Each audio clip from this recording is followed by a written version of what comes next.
오늘은 하나님께서 영원한 안식에 들어가셔서 우리를 초청하신 날이기도 하지만 예수님께서 이 땅에 오신 날을 기념하는 성탄의 절기이기도 합니다.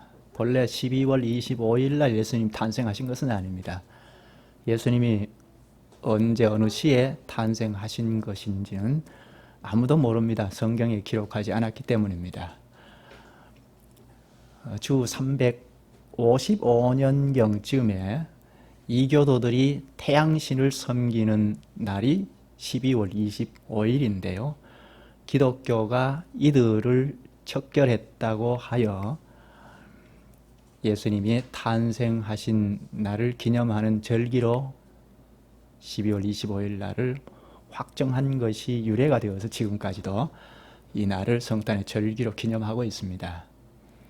예수님께서 이 땅에 오셨다는 이것은 사람이 출생했다는 것과는 전혀 다릅니다. 하나님이 사람이 되셨다는 것입니다. 이것은 우리 인간의 이성으로는 쉽게 믿을 수가 없습니다. 그런데 서두에서 읽은 이 본문에서 마태가 역사적인 사실로 담담하게 기록한 것을 볼 수 있습니다. 하나님께서 이 땅에 큰 역사적인 사건으로 오신 일이 성경에는 4차례 정도 있습니다. 첫째는 태초에 하나님이 천지를 창조하시니라 하신 때입니다. 이때는 아무것도 없는 가운데 하나님께서 오셔서 만물을 다 지으신 때이죠. 말씀으로 오셔서 하늘과 땅과 그 가운데 있는 모든 만물을 지으셨습니다. 그리고 하나님의 형상을 따라 사람을 지으셨습니다. 말씀은 이렇게 능력이 있습니다. 아무것도 없는 가운데서도 말씀과 함께 오신 하나님께서 말씀으로 빛이 있으라 하시니 빛이 있었고 마지막 날에 사람도 지으셨습니다. 말씀은, 하나님의 말씀은 이처럼 능력입니다. 그런데 이 땅에 오신 목적이 무엇이죠? 만물을 다 지으시고 하나님을 닮은 사람을 지으신 목적이 무엇입니까? 창세기 1장을 잘 읽어보면 하나님께서 말씀을 하시고 그대로 되니까 좋았더라 하죠. 좋았더라 좋았더라 하고 마지막에 사람을 지으시고는 심히 좋았더라 하십니다. 이를 보면 만물을 지으시고 사람을 지으신 목적이 기뻐하시기 위함입니다. 좋아하시기 위함입니다. 영광 받으시기 위함입니다. 그런데 신약에 와서 보면 요한 1서 1장 3절에 우리가 보고 들은 바를 너희에게도 전하면 사도들이 그리스도의 복음을 전하는 것을 말하는데요. 너희로 우리와 사귐이 있게 하려 함이니 우리의 사귐은 아버지와 그의 아들 예수 그리스도와 더불어 누림이라 합니다. 그리스도의 복음을 전하여 구원함을 받은 자들이 서로 사귀고 교제하게 되는데 그것은 아버지와 그리스도와 교제함이라 하죠.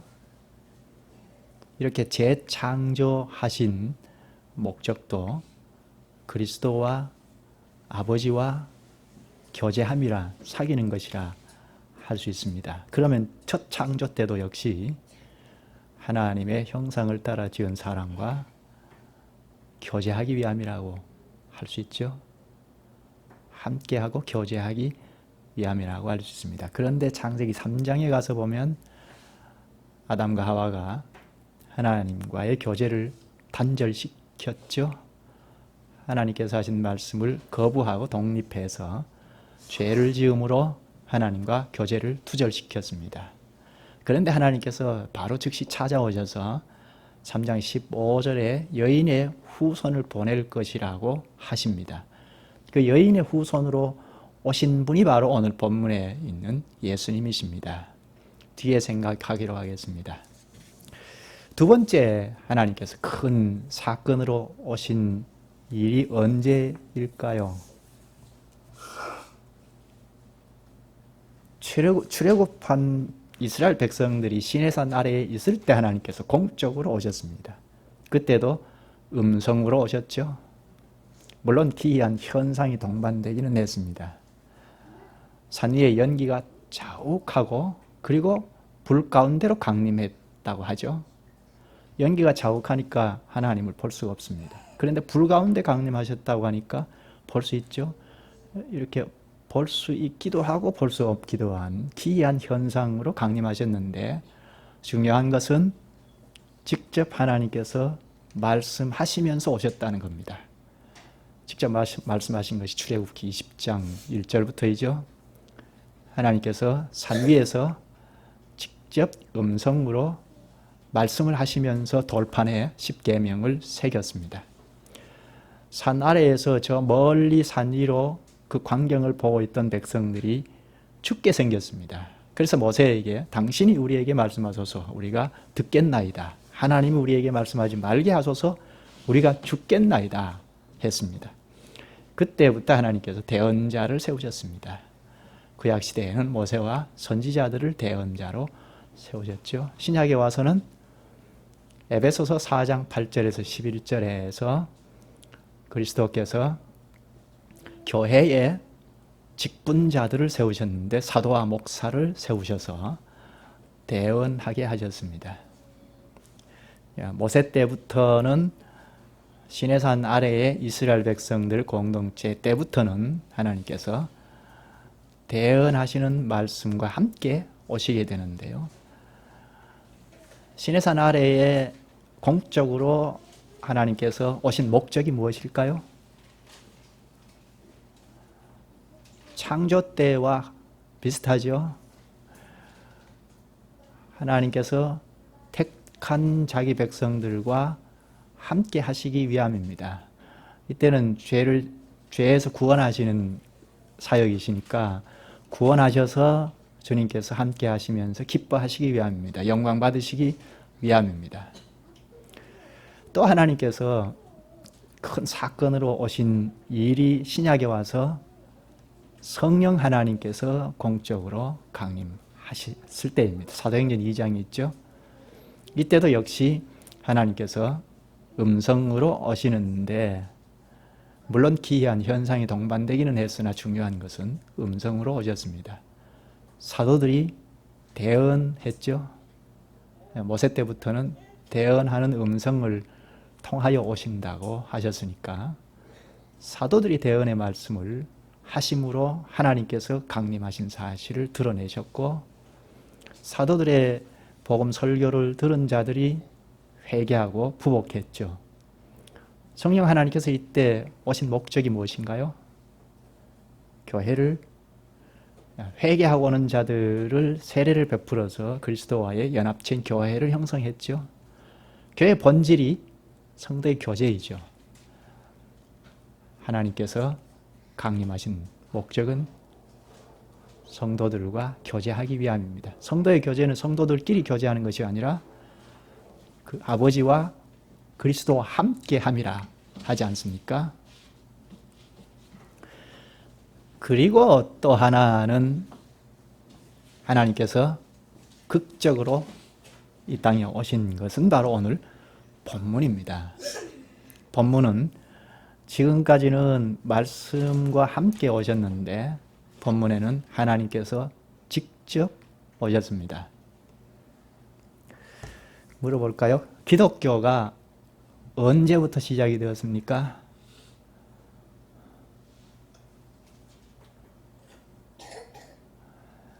규민이 대답을 해볼까요? 기독교가 언제부터 시작이 되었을까요? 어려운 질문인가?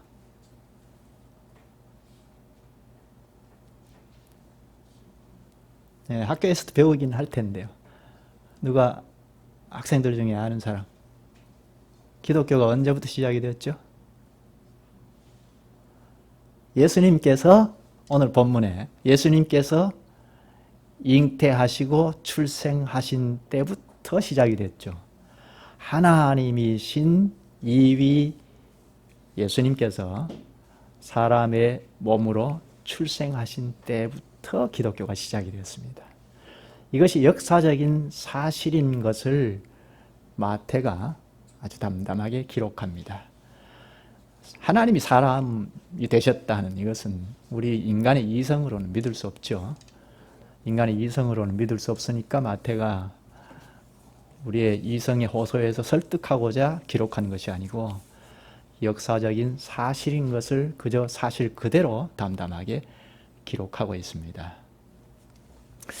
좀 본문을 좀 읽으면서 생각할까요? 18절을 보면 예수 그리스도의 나심은 이러하니라. 그의 어머니 마리아가 요셉과 약혼하고 동거하기 전에 성령으로 잉태된 것이 나타났더니, 예수님께서 어떻게 잉태되었다고 하죠? 하나님으로 잉태되었다고 하죠. 19절에 그의 남편 요셉은 의로운 사람이라 그를 드러내지 아니하고 가만히 끊고자 하여. 18절의 주어가 마리아이죠. 마리아의 몸에 하나님의 능력으로 임신했다고 하니까 그 사실을 요셉이 알고, 법적인 남편인 요셉이 알고 가만히 끊고자 하죠. 동거하지도 않았는데 임신했다는 소식을 듣고 이건 큰일이다 생각하고 요셉은 의로운 사람이라 가만히 끊고자 했습니다. 왜 그럴까요?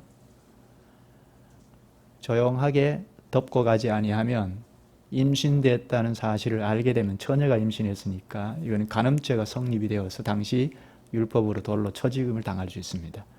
그래서 요셉은 의로운 사람이라 가만히 덮고 가고자 고민에 휩싸였습니다. 두렵기도 했습니다. 어떻게 정리하는 것이 옳을지 고민하고 무서워하고 있을 때 20절, 이 일을 생각할 때 주의 사자가 현몽하여 이르되 다윗의 자손 요셉아, 내 아내 마리아 데려오기를 무서워하지 말라. 그에게 잉태된 자는 성령으로 된 것이라. 마리아 데려오기를 무서워하지 말라 하죠. 이유는 하나님께서 하신 일이라는 것입니다. 사람이 한 게 아니라는 것입니다. 하나님께서 하신 일이라는데 놀랍기도 하고, 그리고 사람이 한 일이 아니라는데 좀 안심이 되기도 하죠. 마리아가 어떤 간음을 해서 임신한 것이 아니라는 것을 생각하면 안심이 되기도 하는데, 이 일은 사람의 지식으로는 도무지 납득할 수 없는 일이죠. 요셉도 아마 그랬을 것입니다. 그런데 하나님께서 태초에 말씀으로 만물을 지으셨지 않습니까? 태초에 하나님이 천지를 창조하시니라 하신 창세기 1장 1절을 믿는 사람이면 하나님이 하셔서 마리아의 몸에, 처녀의 몸에서 임신했다는 사실을 믿지 않을 수 없죠. 그런데 이 믿음을 성령 하나님께서 요셉에게 넣어주십니다. 그래서 요셉도 하나님께서 하신 일이다 하는 것을 듣고 고민도 하고 갈등도 하고 두려워했겠지만 결국은 믿게 되어 마리아를 데려오게 됩니다. 그래서 출생한 것이 예수님입니다. 예수님은 하나님의 능력으로 태어난 하나님입니다. 여기 성령으로 태어났다는 것을, 성령으로 잉태되었다는 것을 반복하는 것은 사람이 아니라는 것입니다. 남자의 정자와 결합하여 태어났다면 사람일 텐데 하나님의 능력으로 잉태되었다고 하니까 이것은 사람이 아니라는 것입니다. 하나님이십니다. 그런데 마리아의 몸에서 임신하고 출생한 사실이니까 사람으로 오신 것입니다.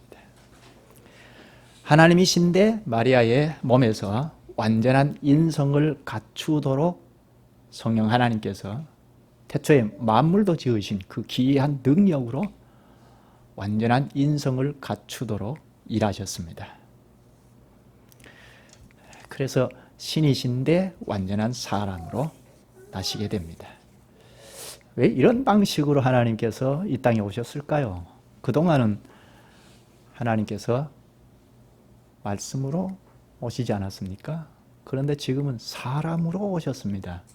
요한복음 1장 14절에 말씀이 육신이 되어 우리 가운데 거하시매.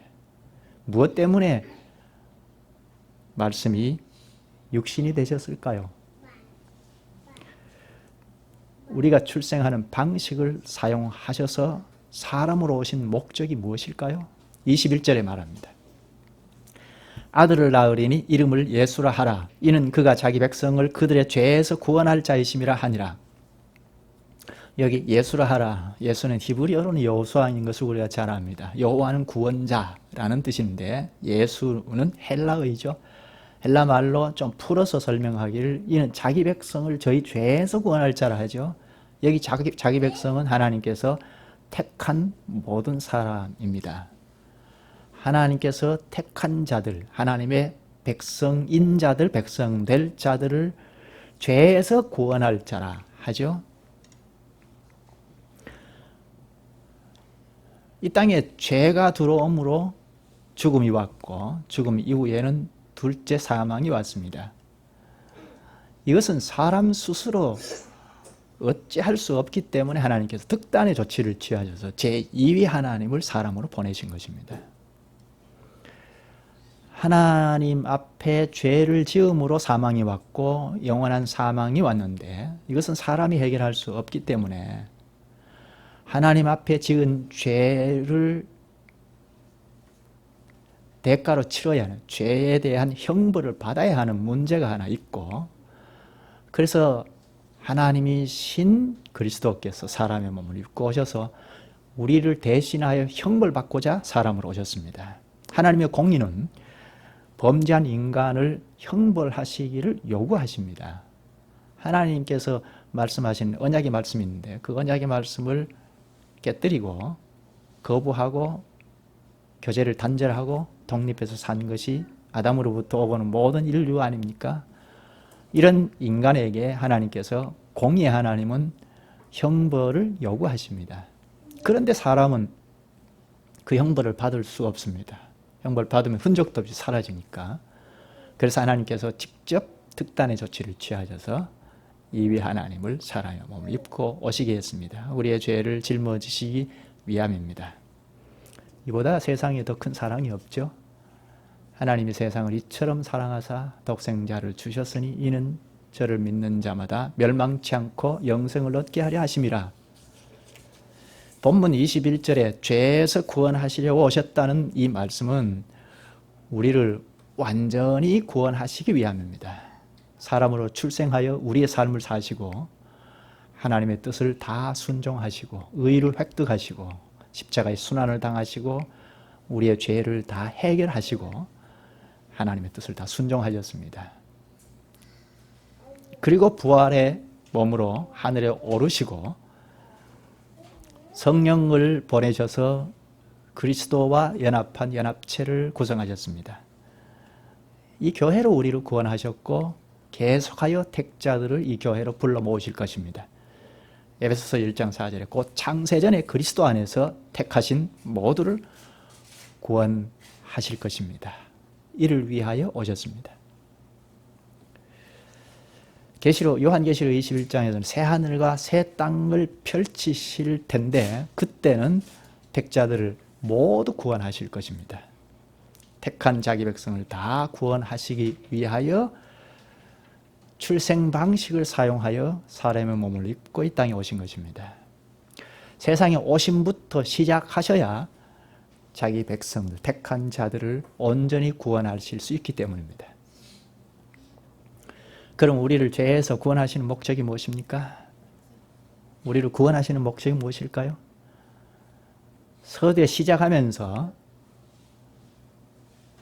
아담이 인류의 씨앗 형태로 지어진 아담이 하나님 앞에 죄를 지음으로 교제를 두절시켰다고 했죠.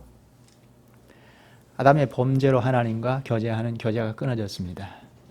그런데 하나님께서 친히 독생자를 보내셔서 자기 백성들을 구원하셔서 교제하시기 위하여 오신 것입니다.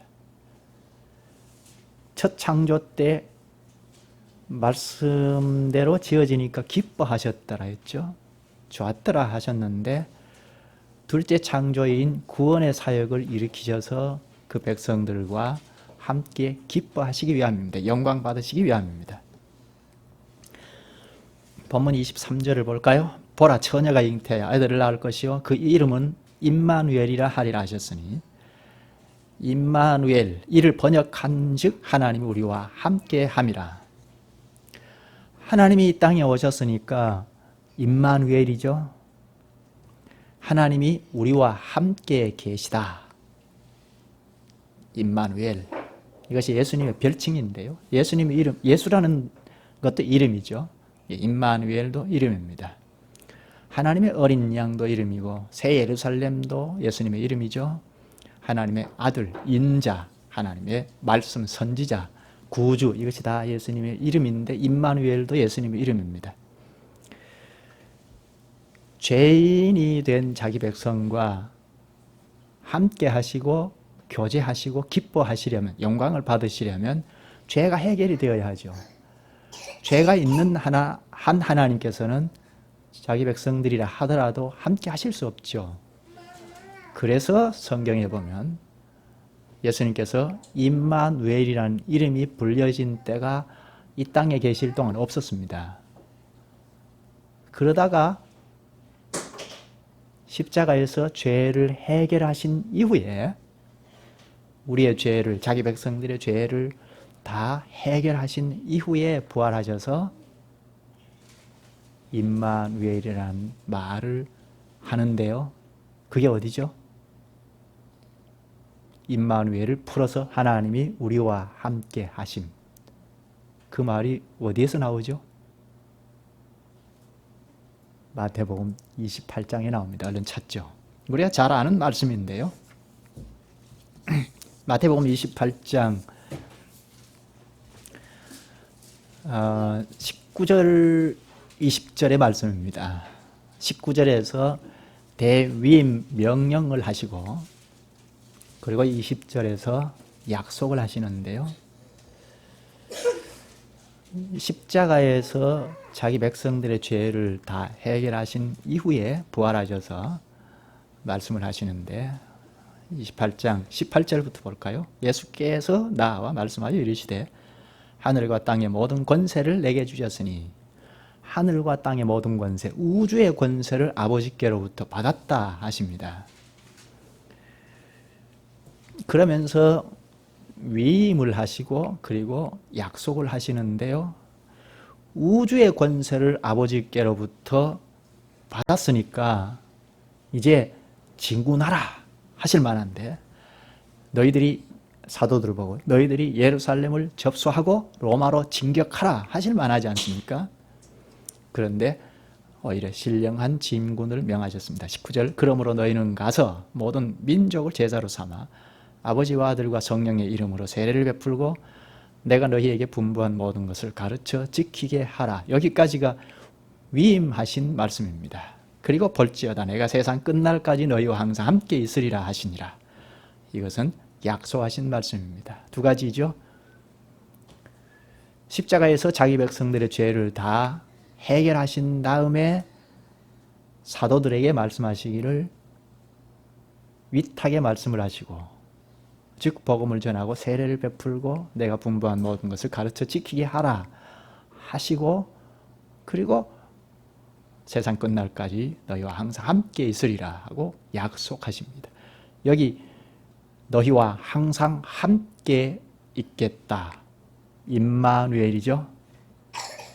십자가의 죄를 해결하신 이후에 함께 하겠다. 임마누엘이라는 말을 직접 사용하십니다. 세상 끝날까지 교회와 함께 하겠다는 말입니다. 사도들에게 말씀을 하셨는데 사도들이 교회의 첫 주자들이니까 그들로부터 오고 오는 모든 교회의 위임 명령을 하시고 그리고 위임 명령을 행하면 함께 하시겠다는 약속을 하십니다.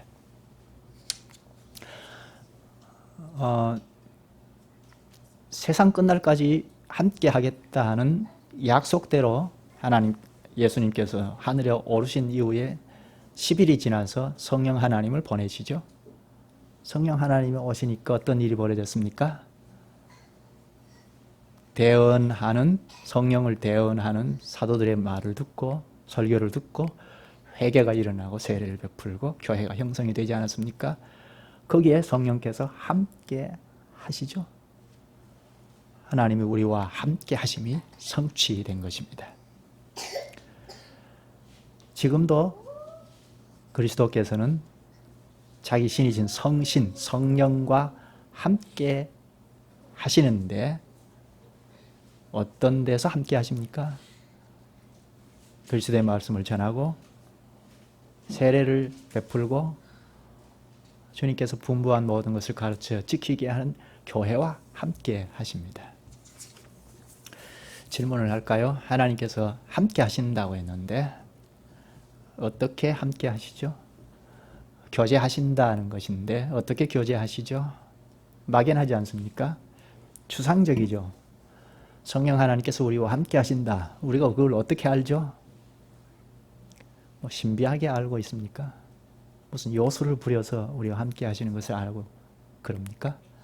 신비주의자들처럼 꿈에, 환상에 이렇게 신비롭게 우리와 함께 하십니까? 혹은 이런 것들이 이제 막연하면 미신같이 되어버리는데요. 심리적으로 혹은 신비주의적으로 이렇게 아는 것입니까? 교회와 함께 하시겠다는 것은 하늘에 계신 그리스도께서 불러 모으시는 일을 먼저 하시죠. 말씀과 성령으로 불러 모으셔서 이 회중 가운데 공적으로 오시죠. 말로 오십니다.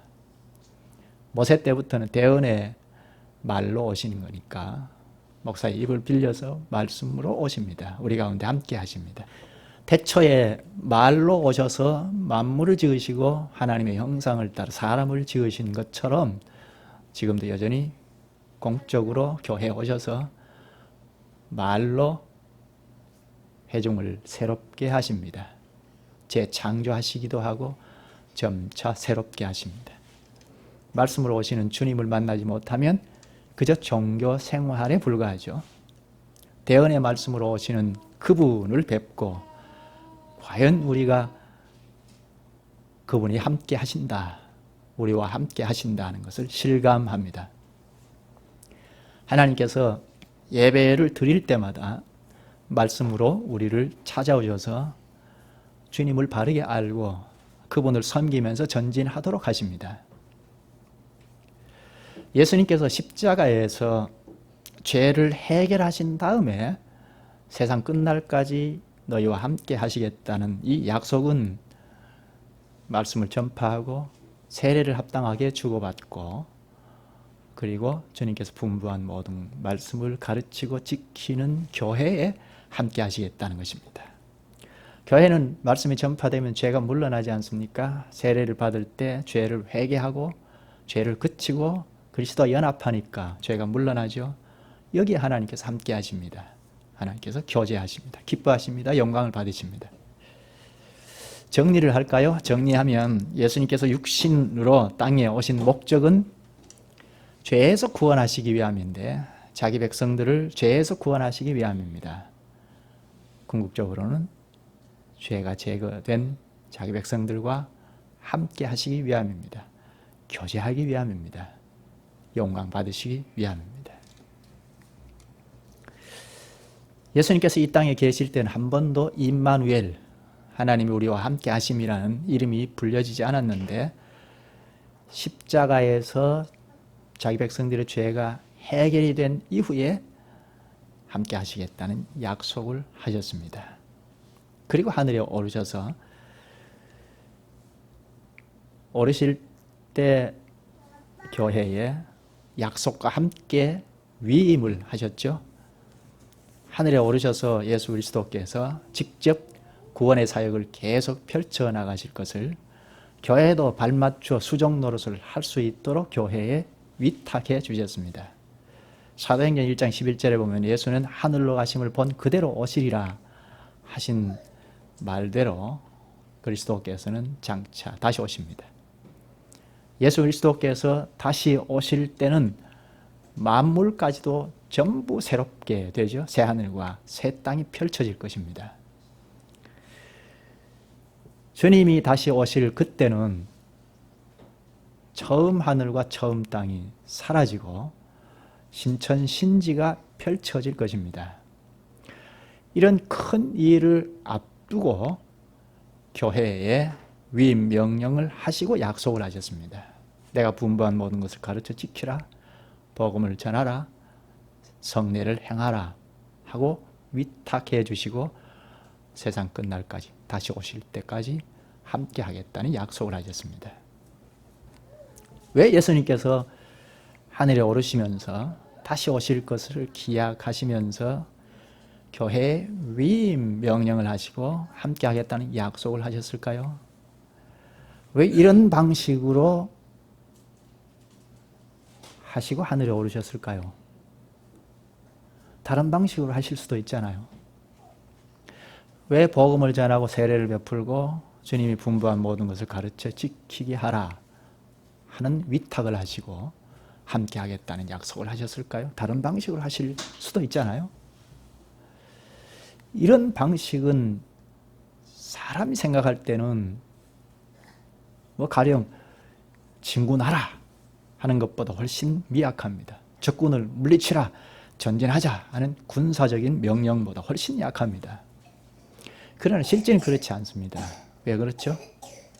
주님께서 하늘에 오르시고 위탁하셨지만 친히 일을 해 가시기 때문입니다.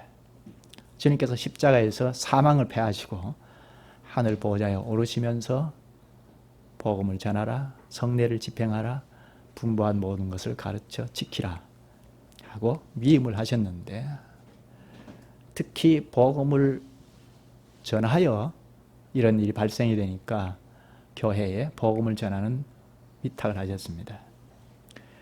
대언할 직분자를 선물로 주셔서 주님께서 하늘 보좌 우편에서 복음을 전하는 것을 사용하셔서 직접 하십니다.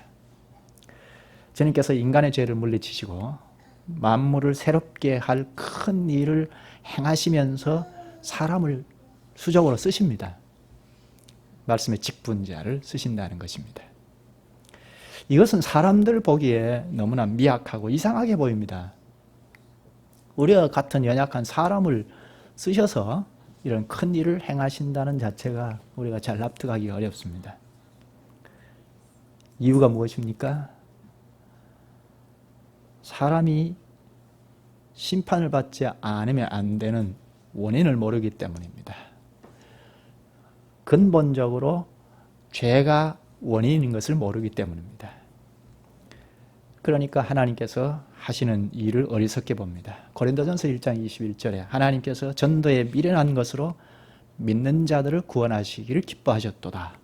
유대인에게는 꺼리끼는 것이요 이방인에게는 미련한 것이로되 오직 부르심을 입은 자들에게는 하나님의 능력이요 하나님의 지혜니라 했습니다. 직분자를 통하여 복음을 선포하는 것은 사람이 볼 때 미련한 것입니다. 이 세상이 하나님의 진노를 쌓아간다는 것을 모르기 때문입니다. 그 원인은 사람이 하나님과 결별한 죄 때문인데 그것을 모르는 사람은 미련하다 합니다. 이 세상에 죄가 들어옴으로 만물이 고통을 당하고 사람 사이에서도 분열이 생기었죠. 사람 상호 간에 분열이 생긴 근본적인 원인은 죄로 말미암음이죠. 하나님과 교제가 투절됨으로 사람 상호 간에도 투절이 된 것입니다. 죄 때문입니다. 그러므로 하나님께서 하시는 방식을 굉장히 어리석게 볼 수 있습니다. 이 근본 원인을 잘 모르면 그렇습니다. 하나님 앞에 가로막은 죄 때문에 사람 자기 안에서도 분열이 되어 있고 부부 사이에도 분열이 되어 있고 부모 자식 사이에도 분열을 가중시킵니다. 그 원인은 이 사회가 분열을 거듭하는데 정치인들의 잘못입니까? 이 사회가 얼마나 갈등을 거듭합니까? 정치인들의 잘못입니까? 그럴 수 있죠. 그건 표면적인 원인이 될 수 있습니다. 혹은 국민들이 어리석어서 그렇습니까? 표면적인 원인은 될 수 있을지 모르겠습니다. 그러나 근본적인 원인은 모두가 다 하나님 앞에서 죄를 지고 있고 그 죄가 해결되지 못하기 때문입니다. 이 죄 문제를 해결하기 위하여 하나님이신 그리스도께서 육체가 되셨습니다. 오늘 성탄의 의미를 돌아보면서 인류의 근본 문제인 하나님 앞에서의 죄 문제가 예수님께서 오심으로 해결이 되었다는 것을 생각해야 하겠습니다. 하나님이신 예수님께서 인간의 근본 원인을 해결하시기 위하여 오셨습니다. 에베소서 2장 14절에 그는 우리의 화평이심지라 둘로 하나를 만드사 원수된 것 곧 중간에 막힌 담을 자기 육체로 허시고 십자가에서 육체를 버림으로 하나님과의 막힌 담을 헐어버리셨습니다. 또 십자가로 이 둘을 한 몸으로 하나님과 화목하게 하려 하심이라. 원수된 것을 십자가로 소멸하시고 십자가로 하나님과 화목하고, 그러니까 하나님과 함께 하심이 성취되었죠. 하나님과의 교제가 성취되었습니다. 하나님께서 자기 백성들과 함께하고 기뻐하심, 영광 받으심이 성취되었습니다. 이 일을 객관적으로 십자가에서 성취하신 주님께서 하늘에 오르시면서 세례를 제정하셨습니다. 죄를 씻는 표인 세례를 교회에서 행하도록 하셨습니다. 그것으로서 주님께서 만유를 통일시켜 가십니다. 성찬도 마찬가지입니다. 성례를 통하여 죄를 제거하고 사람들과 하나님과 통일을 시켜 가시는데, 장차는 만유를 다 통일하실 것입니다. 철저하게 자기 죄를 회개하는 자는 그리스도께서 주시는 복을 받습니다. 하늘 보좌 우편에 오르신 그리스도께서 우리에게 주시는 복이 무엇입니까? 우리 안에 근본적인 원인, 사람 상호 간에 분열이 일어나는 근본적인 원인을 해결하는 죄를 없애는 것입니다. 그리고 생명이신 그리스도께 연합해 주시는 복입니다. 겸손하게 우리의 죄를 인정하고 세례를 받는 사람에게 주님은 만유를 새롭게 하시는 뜻까지도 가르쳐 주십니다. 세례를 받아 그리스도와 연합하고 보니 주님께서 머리 되셔서 우리에게 자양분을 자꾸자꾸 공급하시니까 장차 만유도 새롭게 하실 것이라는 것도 깨닫게 되지 않습니까? 만유를 새롭게 하시는 것은 주님께서 장차 다시 오실 때입니다. 그때는 새 하늘과 새 땅으로 나타날 것입니다. 우리의 죄가 완전히 없어지는 것은 그때입니다.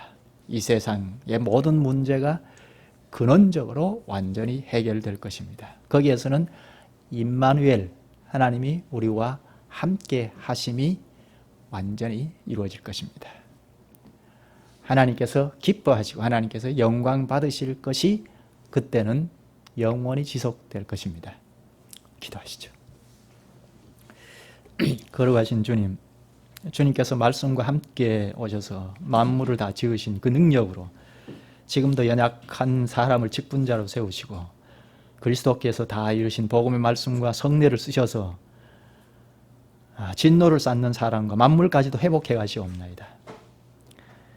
하늘에 오르시면서 그리스도께서 하실 일을 교회에 위임하시고 함께 하시겠다는 약속을 지금까지도 이루시면서 구원할 택자들을 다 구원하여 이 교회에서부터 이미 새 하늘과 새 땅을 이루어 가시옵나이다.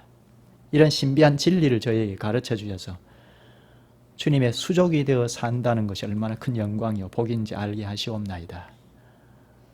예수님의 이름으로 기도하옵나이다. 아멘.